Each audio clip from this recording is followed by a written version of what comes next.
All right, welcome everybody. Come on in and grab a snack. Get ready for another great conversation. This is your girl, Crystal Jordan, with Reality Check right here on Rolling Out.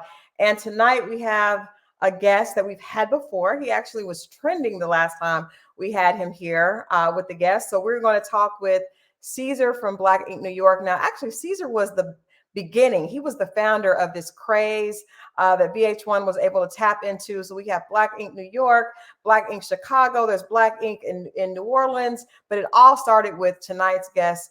Ceasar himself is the brainchild behind that. So we're going to talk to him. But first, I'm going to play this trailer from the upcoming Black Ink New York, which actually is going to premiere tonight. So we're going to watch this trailer and then talk to Ceasar and find out what in the world is going on. There's so much that we've heard from him in the headlines. So we're going to give him a chance to clear all of that up after we see this clip right here. So check out the super trailer for Black Ink New York coming tonight.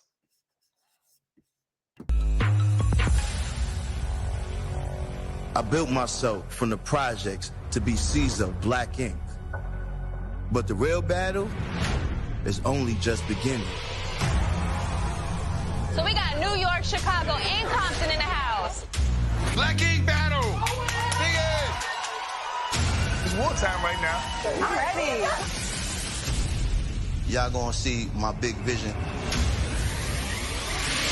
I would love to bring Ceasar from Black Ink to the stage. What's up, y'all? This is the home of Black Ink. We're in Brooklyn. Let's get this vibration up. This is our era. We gotta finish taking over this world. It's a New York takeover. Salud! Cheers to all getting fired. I'm drunk. What are you talking about? This is stressful. We're raising the bar for the next generation and rewriting the narrative. It's us versus racism. Let's win this fight together. Being black and owning land in Georgia is a really big thing. This is beautiful. To the future, babe. So moving in and having children. But for us to pull this off, we have to rise above all the petty bull. I was mad aggressive in Atlanta, but I'm trying to change. I just want to know, are you indecisive about this relationship? I got arrested in my kitchen. He allegedly shipped 3 kilos of cocaine to co-defendant Tatiana Ritter. What do I do? Right now, you need to be running as fast as you can. Ceasar from Black Ink crew got a little baby mama drama. I'm sorry it came to this, but the only resolution is to take my baby mother to court. This is not the way to get your daughter back. And at the end of the day, I can't stand next to my brother while he doing that, man.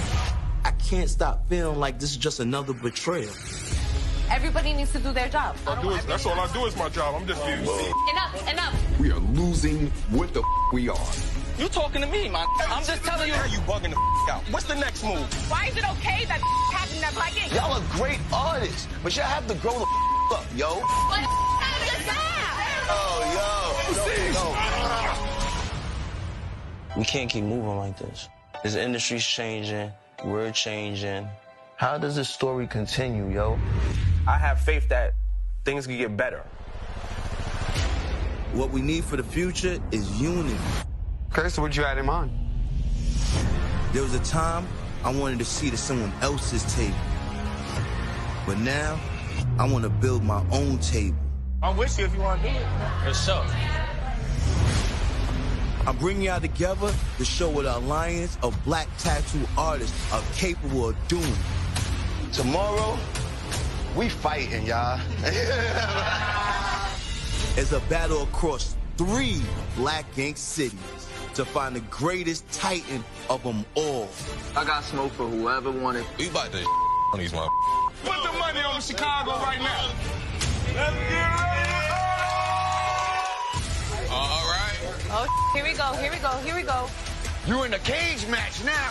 Please welcome my special guest, Cat. Ready, set, go. Let the games begin. This is a battle royale. Yo, is it me or is it getting hot in this bitch? This was not an easy decision. Pray for me. The winner is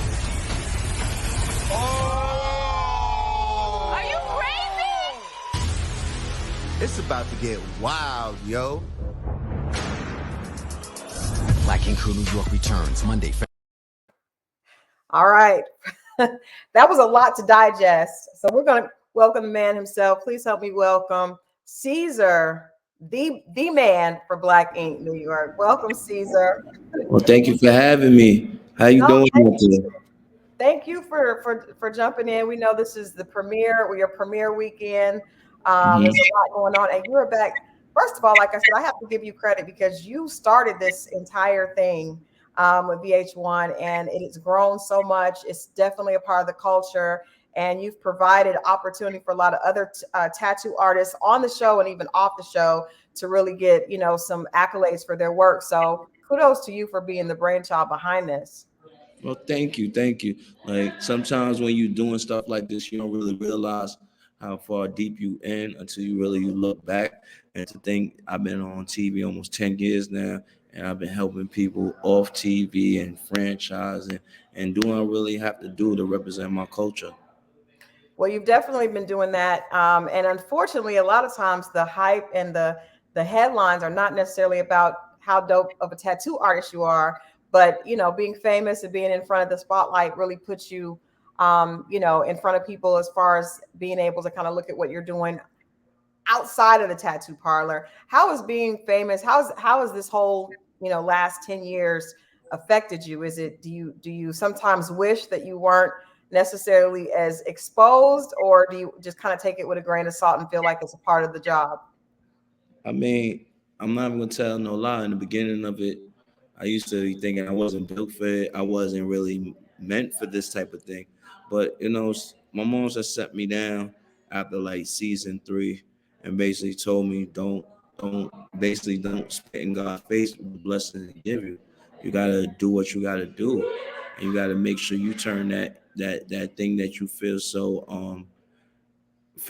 dreaded of, you gotta overcome it, because a lot of people don't understand. Like, I'm really a very private person, and then when you get on TV, people yelling your name that you never seen in your whole entire life and stuff like that. It's just like I had to get used to it, and I had to come out my shell.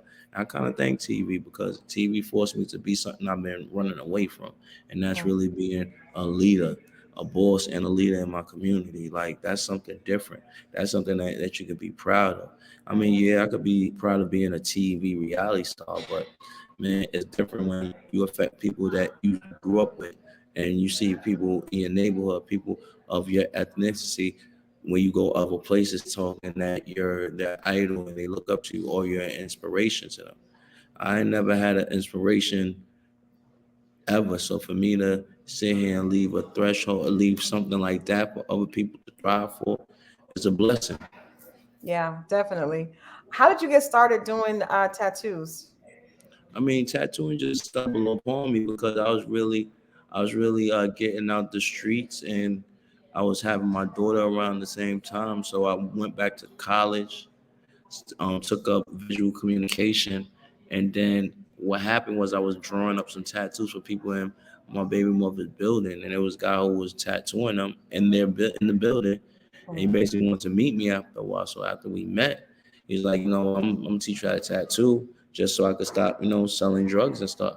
So I made that agreement with him and stopped doing that, and in like 3 months, I should say, I was better than him. And then in 6 months, I had my own shop.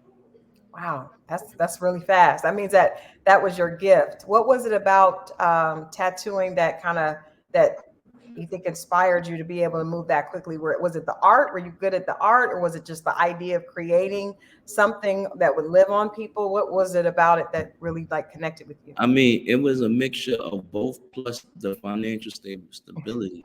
Because I had somebody who, was a friend I was growing up with named Andre Malcolm, and he was making a decent penny tattooing, and he didn't have to look behind his back. He didn't have to stay out no long hours.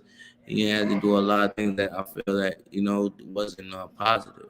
So at the end of the day, I thought, having a kid is the best step. I went to college, I tried that, but I was still hooked to tattooing. And me being an artist, I was stuck on the whole creative and how unique it is, and how you make your own hours, and how you own your own boss, and how you could make how much money as you want to make, as long as you got the hustle and grind. And that's what I've strived for, to be my own boss. And now that I'm my own boss, I'm boss of others. It feels great. Yeah. What do you think is necessary in a great tattoo artist? Because obviously, I don't have to say there's a lot of people walking around with tattoos that look horrible. Instagram shows a lot. You'll see a meme of somebody that it's supposed to look like this and it looks like that. So what are the tools that you look for? What are the raw materials that you look for in someone if they come and they want to be mentored, or they want to be a tattoo artist and eventually have their own tattoo parlor? What do you think they need in order to be successful at this? I feel like for anybody to be successful in this tattoo industry, you have to start mentoring other people. You have to find people that that are basically in such a phenomenal level of artistry that you want to sit there and copy them and duplicate them. Like, people don't understand. They think copying people is just how can you say it? They think copying somebody is not unique, but you have to find some form before you sit there, a foundation before you sit there and make your own style, anything like that. So a lot of years I used to hear that, but me, I go after the best. If I could duplicate their work and make it look like theirs, hey, I'm doing something. If you can't, then you got to figure out what you're doing wrong. But most of the time, we try to look at tattoos that you see, well, oh, I'm gonna do that. But you got to understand the execution, how they do it, what needles, what this and that. It's a lot. I'm still learning. Do you have to be able to draw? Like, do you have to have like You art? don't have to be able to draw. You got somebody draw up stuff for you, but you gotta know how to execute. Gotcha. Okay. Well, the last time we had you on Reality Check was prior to COVID. I know we've interviewed you since then, but we had you come into the office and you were trending with that with that interview because you had one of your ladies with you. And I just want to ask you, like, from a guy that goes from being, in New York doing his thing to being on TV. A lot of women are probably coming at you. So a lot of the press around you has been around your relationships. How do you feel about that? Is that something that that you don't like, or is that something that you don't mind sharing? Because we saw you were there with Carly Red at the time. And I think people are always interested whenever it's a nice looking guy that's a boss. Women are coming for him. So how do you feel about that? Because that's really like people looking at the tattoos and the boss, but they also want to know who's Ceasar hanging out with, who's the chick on his arm right now. You actually made that a big part of your storyline. So how do you feel about sharing that part of your life with the world? I mean, that's probably the most hardest thing to share, because sometimes when you're just trying to have a relationship outside TV, you know what I mean? It's like that's difficult. Sometimes you just want to have a relationship. And especially for me, who's an entrepreneur and I'm moving around from city to city, it's difficult for me because, especially being a single man, it was always that I'm be honest, there's always that label that I'm a hoe or I'm just community dick or shit like that. And it used to piss me off. It's like, I was in a 5-year relationship when I was first on TV with Duchess. And then when I sat there and became single, it was like, yo, I was in a 5-year relationship. So I did what somebody who was in a 5-year relationship do. Once they get free, they have their stages. But I was always, if you ask any of my friends, I was always a relationship type of dude. Like, not really like I'm not really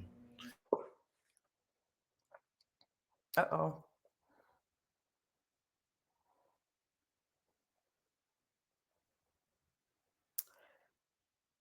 It's like we lost Ceasar for a second. You guys stay right there. I'm sure he's gonna get right back on. You know how technology is.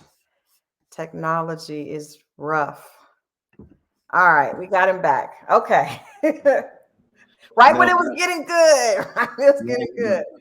My relationships is like, I'm really a relationship type of guy. Like, I'm used to being in long-term relationships. Like, it's funny, everybody don't think that, but most of my relationships, if I'm in a relationship with somebody, it's gonna last at least more than 3 years. That's just how it is. Time flies with me. Most of my relationships are 5 years. Well, that's the time they regularly cut off and whatnot. If it ain't getting good. But by 5 years, if it ain't figured out, we going down that aisle or something like that. Especially now, man, cut it down to 3 years now. Well, have you ever been close to get married where you actually felt comfortable and confident about this could possibly be someone I want to marry or we'll be good together? I mean, one time I thought about it, and then even in his relationship now, then I'm pretty positive if she keeps progressing and she keeps being like keep motivating herself to be a better woman, like I'm motivating myself to be a better man, if that makes sense. I Yeah. feel like it could happen. It's not that I'm very hard to please. It's just times like I'm way my moms used to be. I like that in a woman. Like I don't know. Sometimes they say you want what you see in your moms, you're a woman. I guess it is because I'm used to my moms working. Cause my mom's an entrepreneur. She owned her own businesses. She used to take care of the family. She used to do all that, cook, clean. You know, some of these girls don't even know how to cook nowadays. They want to Because their focus is on being an entrepreneur. So that's the thing. Okay, let me ask you this. Is okay, I got you right here because we have this conversation with guys all the time. You said you watched your mom be an entrepreneur and come home and cook and clean and take care of you and everything else that she had to do. That's a lot. That's a lot. So she was a superwoman like a lot of Black women are. But if she had help, she probably wouldn't have had to do all of that she was doing. So I think what's happened is that women grow up with I had a mom like you. My mom, she wasn't an entrepreneur, but she was a hard worker. And then I watched her take care of me and my brother. But I don't, you would think that I think if my mom had help, she wouldn't have had such a hard life. Because even though a No, lot of which is Black women are true. able to Which do is it, true. And that's why I do my what I'm supposed to do in the house, and I do help and whatnot. But I yeah, just feel like what you saying is halfway true and halfway not, because honestly, some of these women out here, even though when they do have help, they still ain't thriving how they want to. And I've been out here. yeah, And ain't nothing really out here, man. They all like cookie cut. Like everybody want to be somebody's baby mother, sit back and get a bag. And not too many. There are women that are ambitious and trying to get it, but the majority of them is just like, I'm just gonna be like Ari and I'm a date rich guys and have a couple rich guys babies. Like it's just so it's just crazy out here nowadays. yeah. I mean, I don't date women, so I listen. I'm sure you're right in that regard. But I also think that's part of the culture. That's what's cool now is to get a guy and let him level you up, and you are one of those guys. I'm sure girls have a target on your head because it's like if I get with Caesar, I'm gonna be on TV and we've seen it happen, and then all of a sudden they have a new career. Let me ask you because your relationship with Duchess, you guys made it public, and it didn't end the way you all wanted to. She's gone through a lot of conversation where she talks about how difficult it was for her, how difficult just being on television was for her. If you were to look back on that relationship, like what do you think what did you learn from that? Because you guys were in it for a long time and it seemed like there was a lot of genuine love, but it just didn't, it just wasn't the right fit. But what did I you mean, learn from that experience? the whole experience with Duchess was very was a growing experience for me. It matured me in a certain way Yeah. because even though me and her split ways, we picked up a lot of things from each other, and I feel that benefited us down the long haul. Like Duchess was very ambitious, and she always used to be telling me about the long game and how I need to always concentrate on the long game. Yeah. You know what I mean? And that's some of the reasons why I was always how can you say it? Me and Duchess always clicked because it was always about business. We never wanted people to jerk us. We wanted to build an empire. Supposed to build a couple things, but the stress on the social media, people and everything just played a part that we couldn't do it. But at the end of the day, I always tell people if I never experienced Duchess, I wouldn't be the man I am today. Wow. That's nice. That's big for you to say that. I want to ask you about, a lot of headlines have gone out about you and your daughter and Yeah. you dealing with your daughter's mother Mhm. and, even how you're parenting your daughter. I was having a conversation with Egypt and her husband, Mike, and we will wait for Caesar to come back. We've lost him once again, right when the conversation gets good, but there we go. All right, let's take this out. It's trying to get juicy, it gets cut off. I know it's social. It's actually the platform working against us.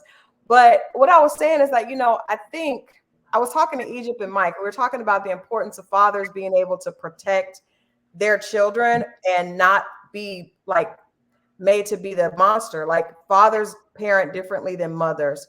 So I think I'm just speaking objectively. It seems like you were going through a situation where you were parenting your daughter and that was shared with the media and it was blown out of proportion. Maybe. I don't know. I'm not there. I'm just saying I'm looking at it and it seemed like.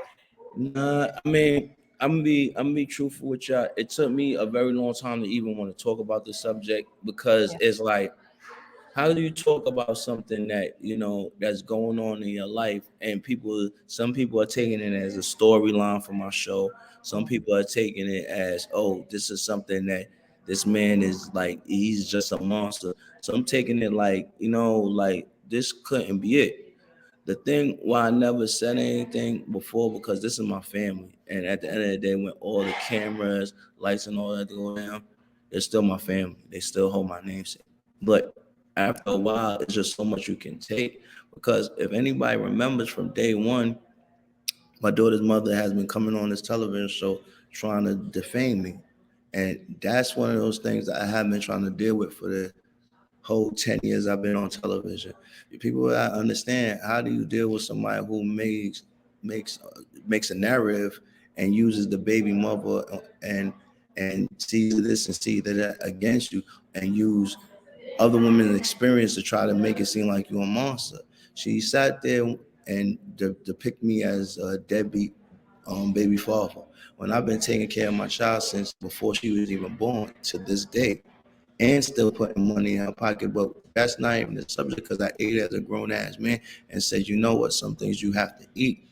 When this situation happened, there was just so many things that was so many lies, and it was just like, I was so I was hurt, I was angry, and I was emotional. So I would never speak when I'm in those type of feelings or in that type of emotion, because something could come out of my mouth that I can't take back. That's smart. And that's really mature of you, because most people don't do that. Exactly. So I sat back and gave a general statement. This is something of my family I need to deal with. But then when it got to where it got to, it was like, yo, this is getting too out of hand.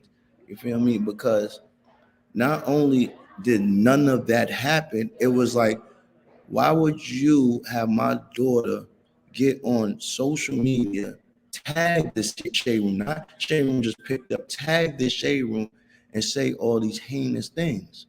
At first, I was like, maybe it's a joke, but then I had to like, nah, this is real. They're really trying to destroy me. I called them that same while the live was going on, trying to figure out what was going on, because you have to understand, last time I seen my daughter was October 27th, supposedly when I put my hands on her. And nothing like that happened. The mother had called the police to my house saying I did this. The police did a whole investigation, gave a whole police report. That's all of this was fabricated lies that the mother was trying to say. When all that happened, I had just bought my house. I wasn't even there 7 days, and I lived in a gated community. So for my baby mother to be trying to give me all this help when I was trying to take my daughter out of a situation where she was being neglected, she was being promiscuous, because my daughter at the time was 15. She was 15 and she lost her virginity. And I learned about it around when she was almost 16, that my baby mother wasn't watching her and she slept around with 3 men. So guess what? I'm taking my daughter with me because I'm seeing that you're not watching my daughter, but you're getting your body done with the money that I'm providing for my daughter. So that's how my daughter ended up in Orlando with me. People don't ask, how did his daughter end up in Atlanta living with him after she been living with the baby mother for 15 something years. Exactly. So what I had to do, I'm sitting here working and providing, and you're sitting here running around the Harlem streets and letting my daughter go wild. I need mine because she's my heir. She's my everything. She has my name. I don't have no other kids. So when people start sitting there saying, yo, this is why she ended up in Atlanta. The mother wasn't getting no more child support, no more nothing. Cheyenne was with me for almost a year. Now, supposedly, when what happened was I screamed on my daughter, and that was it, and took her radio. All of a sudden, police come to my door saying I did this, that, and the third. They examined the whole house. Didn't see no evidence, and nothing they said happened. Actually, I'm not even that type of person. Anybody that know me know I never put my hands on my child. She's spoiled. I will tell you that because, listen, she's my little girl. So at the end of the day, even with that being said, there's no history of me even beating her. So I don't even know how I wait till this child's almost 17 years old, because she turns 18 in April for me to start putting my hands on her. Yeah. But mind you, this happened in October 27th. That same night, I said, yo, listen, this is a little stressful. Maybe this is getting out of hand. I'm gonna send you to New York. We'll figure this out and you come back. October. Now, let me ask you a question. If your baby father put his hands on your daughter and he shipped her right back, that same day you're not taking her to the hospital, if all those accusations of me doing anything to her? Yeah, I'm taking her to the doctor to prove Exactly. There was no hospital visits, was nothing. Because you know why? Because all this was lies. They decide, you know what hurts? They decide January 2nd that they was gonna do this after the day after I posted me, my girlfriend, and her 2 kids at Disney World. But no one's paying attention to that. Once they posted that thing, the live and everything went crazy. You feel me? When I mean everything went crazy, it must have been put up on like 16 blog sites. Everybody, everything you look, you can Google me now, you see it pop up. Yeah. And this is what's so disturbing, because with stuff like that, there's no protection for the father, because none of this is true. But there's no repercussions to my daughter's mother for basically orchestrating this whole situation and basically turning my daughter into this weapon of destruction. But with me now, I have to sit here and I have to pay people, I have to pay lawyers just to sit here and prove that basically this is some fabricated stuff. Because after it went viral, now Child Protective Service have to get in and make sure this did not happen. Not true. Yeah. So guess what? Child Protective Service from Atlanta in New York, because Child Protective Service wasn't called to the house because nothing had happened. So now they have to get a whole account of what happened, because they have to go to the police, get the police report from Atlanta, right? And then they have to do the whole investigation, because not only do we already have kids in the house, but my daughter's mother is now calling Child Protective Services on me at the time. Not only in one state, but 2 states. So I had to go through a whole investigation. And I got to protect myself in some way, because I have a whole franchise. So I had to lawyer up. It's real when the Child Protective Service people say, yo, you should get a lawyer because these are some serious accusations. Accusations about what? And that's when everything went down. But I'm not hiding from the truth, because the truth will always set you free. At the end of the day, what hurts is my daughter's mother trying to mess up my relationship with my child. And it's going to take some repairing between me and her. But at the end of the day, it's just like, it's really hurtful, because I feel like,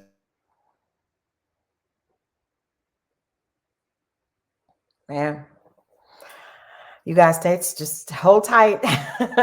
We know Ceasar will get right back on. I'm thankful that he's been as candid as he is. I think these are the type of conversations we have to have when it comes to parenting. And thankfully, we have a great platform that kind of allows us to have real conversations. So stay tuned. We're going to get Ceasar right back and finish this conversation about Black Ink New York. But I wanted to make sure that we address this, because as he said, this is what we see when you pull up Ceasar's name. All this trumps everything that he's done with Black Ink New York. And it's unfortunate, because this is family business that is now public business. But we see this happening with celebrities all the time. So you guys stay right here. If you're just joining us or you just tuned in, we are talking with Ceasar from Black Ink New York, and he is sharing with us some things that he went through in the public eye with his daughter and his daughter's mother. And our hope is, of course, that they are able to rectify and heal from all this, hopefully off camera, so that they can eventually be back in a good place. And if they're on camera with that, fine. But the most important thing is that there's healing off camera so that they can, become a family again. Blended families are difficult. It's always difficult when you have a child with someone that you're no longer with. But I think there's a positive way to do that. And hopefully conversations like these, we can't just silence the dad or silence the mom. We need to hear from both sides so that we give both sides an opportunity to talk and to share, what they're going through. I think a lot of men don't get a chance to be heard. And so this platform is one that is objective. We want to make sure that both sides get a chance to be heard. So with that said, we're going to wait for Ceasar to come back. You guys make sure you check out Black Ink New York. Comes back on VH1 tonight.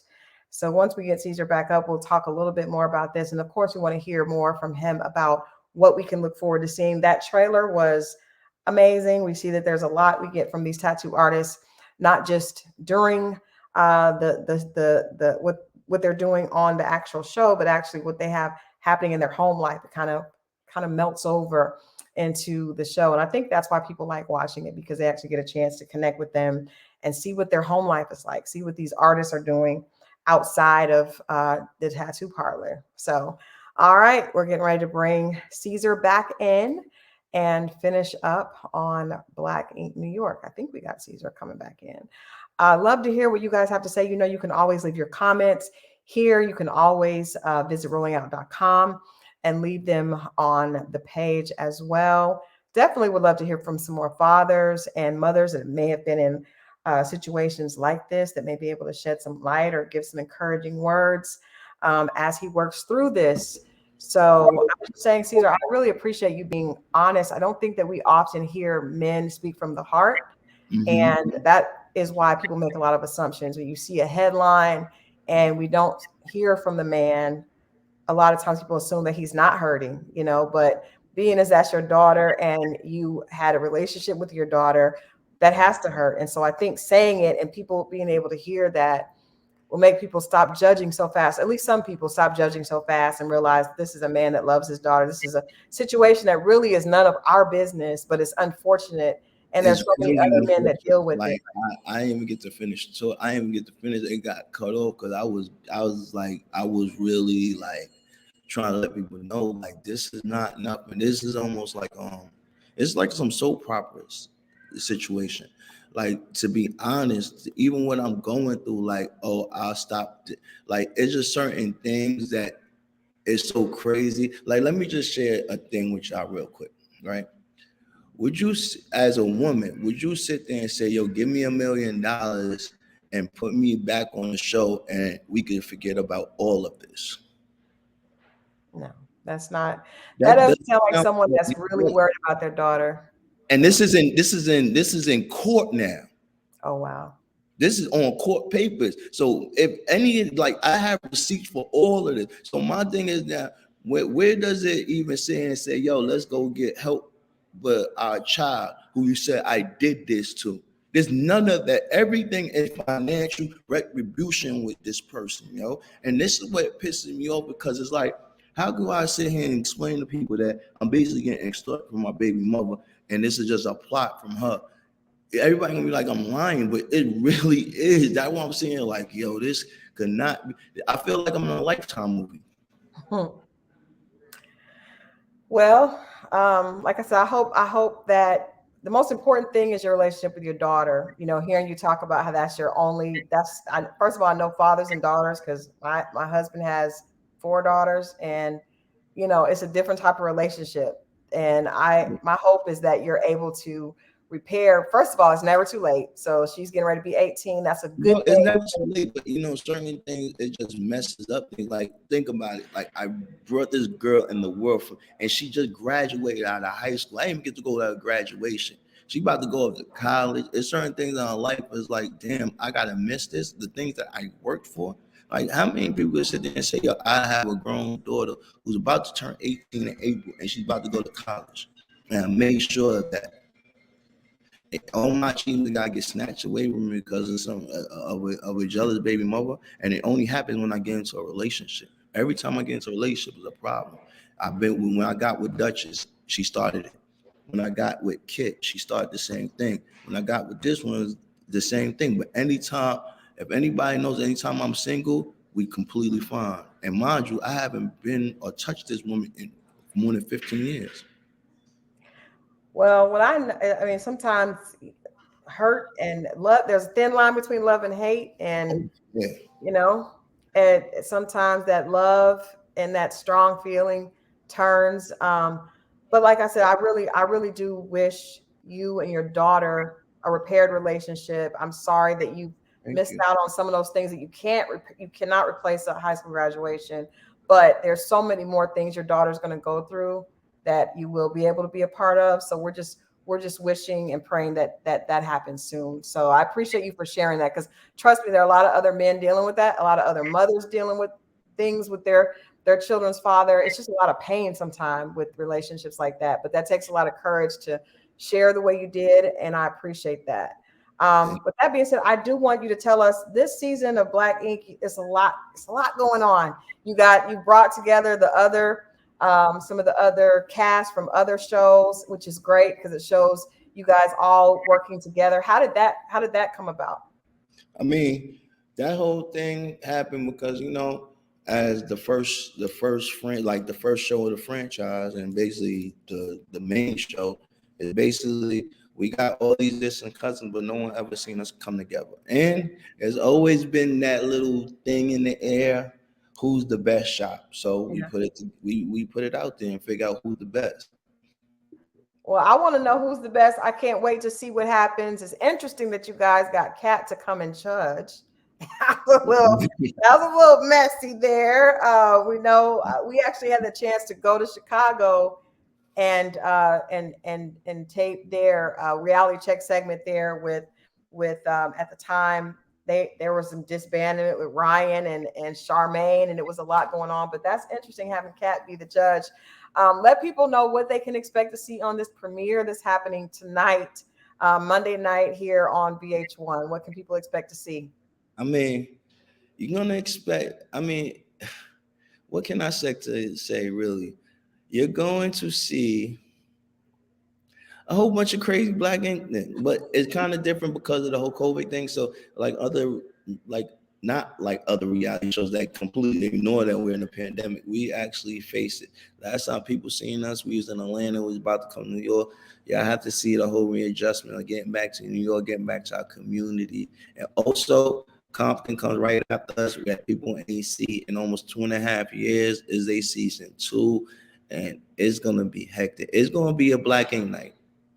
Well, I'm excited to see that. Excited to see what happens. We have to have you come back towards the end of this season and give us some more scoop on that, because I don't know, that you got some tough competition. I will say that New York is definitely the starter place, but you did a great job, and VH1 got great. You got great cast in all the cities, so I'm looking forward to seeing who comes out. I'm rooting for New York just because you guys are the best. I mean, the first, and it feels like you said it right, the best. But you gonna see. All right. Thank you so much, Ceasar. Again, congratulations on everything. And we'll be watching tonight on VH1. Anytime. Bye. All right. Bye.